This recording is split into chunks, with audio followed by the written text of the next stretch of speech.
किसानों के लिए राहत भरी खबर है। दरअसल मध्य प्रदेश में खरीफ फसलों के पंजीयन 20 सितंबर से शुरू हुए थे। 5 अक्टूबर तक रजिस्ट्रेशन करने की आखिरी तिथि थी, जिसे अब बढ़ाया गया है। इस संबंध में खाद्य नागरिक आपूर्ति और उपभोक्ता संरक्षण विभाग द्वारा आदेश जारी किए गए हैं। मध्य प्रदेश शासन खाद्य नागरिक आपूर्ति और उपभोक्ता संरक्षण विभाग द्वारा 4 अक्टूबर को जारी किए गए आदेश में स्पष्ट किया गया है कि खरीफ विपणन वर्ष 2023-24 में समर्थन मूल्य पर धान, बाजरा और ज्वार की खरीदी की जा रही है। इसके लिए किसान रजिस्ट्रेशन की अवधि 5 अक्टूबर तक निर्धारित की गई थी, जिसे बढ़ाकर 15 अक्टूबर तक किया गया है। आदेश में स्पष्ट किया गया है कि 5 अक्टूबर तक पिछले वर्ष की तुलना में इस वर्ष किसान रजिस्ट्रेशन कम हुए हैं, जिसके बाद धान, ज्वार और बाजरा उत्पादक किसानों को समर्थन मूल्य योजना का लाभ देने के लिए राज्य शासन द्वारा बड़ा निर्णय लिया गया। वहीं किसान पंजीयन की अवधि को बढ़ाकर 15 अक्टूबर तक किया गया है।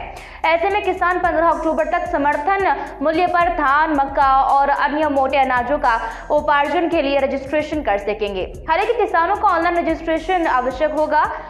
खरीफ फसल के पंजीयन 20 सितंबर से शुरू हुए थे।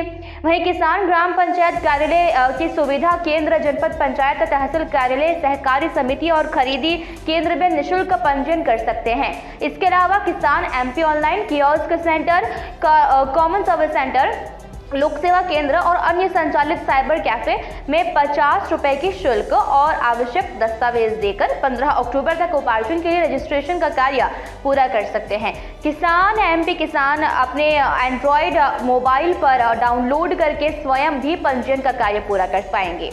वहीं धान और मोटे अनाजों का पंजीयन करने के लिए किसानों के पास कुछ जरूरी दस्तावेज होना आवश्यक है, जिसमें किसान आधार कार्ड, बोए गए राशन के रकबे की जानकारी सहित आधार सीडेड बैंक खाते और बैंक खाते से जुड़े मोबाइल नंबर के अलावा ऋण पुस्तिका की छाया प्रति देना आवश्यक होगा। इसके साथ साथ बैंक खाते के साथ ही IFSC कोड भी किसानों को प्रस्तुत करना होगा।